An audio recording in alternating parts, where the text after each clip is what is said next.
আচ্ছা, গত এক মাসে রামগঞ্জে কত টাকা পরিশোধ করছেন আপনারা? রাম- রামগঞ্জে গত এক মাসে কত টাকা পরিশোধ করছেন? এইটা আমার কাছে এই সরিয়ালে হেড অফিস করতে থাকবে পরিষ্কার। রামগঞ্জে টাকা কি এখান থেকে দেন না? না, না না না, এখান থেকে কোনো পেমেন্ট দেয় না, হেড অফিস থেকে পেমেন্ট। চিন্তা করেন ভাই, মানুষের অভিযোগগুলো এরকম যে আপনার মানুষ টাকা জমা দিতেছে 200-300, যারা টাকা জমা দেয় এরা তো একবারে মধ্যবিত্ত, বা কেউ দোকানদারি করে, কেউ করে, আস্তে আস্তে সঞ্চয় করে টাকাটা হয়তো 2 বছর, 1 বছর, 3 বছর, 10 বছর মেয়াদে জমায়। হ্যাঁ, জমানোর পরে এই যে এখানে আমার কাছে এখনো একটা, আমরা কত ভাই, 2,40,000। 2,40,000 টাকা। আপনি কি করেন? আমরা তো চিনি চালাই। আচ্ছা, সিএনজি চালায়, তো এরকম এই ক্যাটাগরির সব। এখন আপনারা আরো লো ক্যাটাগরি আছে, দিন আনি দিন খায়, অনেকে আছে ভিক্ষা বৃত্তি করে, এরকমও আছে আমাদের কাছে। এখন মানে টাকা কি, কিছু কিছু টাকা কি আপনাদের কি মানে টোটালি কি পথ কি বন্ধ নাকি? কিছু কিছু টাকা কি মানুষকে টোটালি পরিশোধ করে দেওয়া যায় না আস্তে আস্তে? যা দিচ্ছে দিচ্ছে খুব খুব কম, খুব কম মানুষের কিছু কিছু টাকা দিচ্ছে। হ্যাঁ দিচ্ছে, একদম যে 100% বন্ধ তা না, কিছু কিছু টাকা দিচ্ছে। মানে আচ্ছা, গত এক মাসে রামগঞ্জে কত টাকা পরিশোধ করছেন আপনারা? রামগঞ্জে গত এক মাসে কত টাকা পরিশোধ করছেন?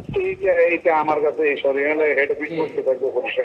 রামগঞ্জে টাকা কি এখান থেকে দেন না? না, না না না, এখান থেকে কোনো পেমেন্ট দেয় না, হেড অফিস থেকে পেমেন্ট। চিন্তা করেন ভাই, মানুষের ঘরে ঘরে যায় এইসব বিমা টিমা মানুষের পরিচিত করে কালেকশন কইরা তারপরে মানুষ ঢাকা যায় টাকা আনতে হয়। কত বড় ফাট পারে, কত বড়।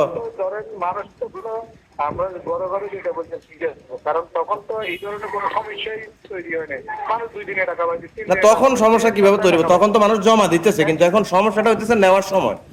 ঠিক আছে, আমি এখনো ওই যে ভাইয়া শুনেন, কথা হচ্ছে কি, ওই কোম্পানি আরেকটা বিল ধরা খাইছে। এখন সেটা হচ্ছে কি, এইভাবে ধরাটা হচ্ছে এইভাবে, যদি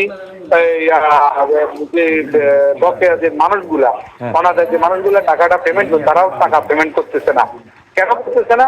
তারা দেখতেছে তার বাড়িতে 5 জনের ভিতরে 2 জনে টাকা পাচ্ছে না, আরো 3 জন টাকাটা দেওয়ার জন্য চিন্তা করতেছে না, সাহস করতেছে না যে আমার টাকাটা দিয়ে কি আমি বিপদে পড়বো না আমি উপকৃত হবো।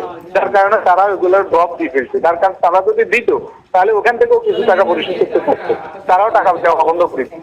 এই যে রামগঞ্জ শাখায় মোটামুটি কত টাকা পাবে মানুষ, আপনার ধারণা আছে? এখানে ধারণা অনেকটা কিছুতে আছে, প্রায় 30 কোটি টাকার কাছাকাছি। প্রায় 30 কোটি টাকার কাছাকাছি। 30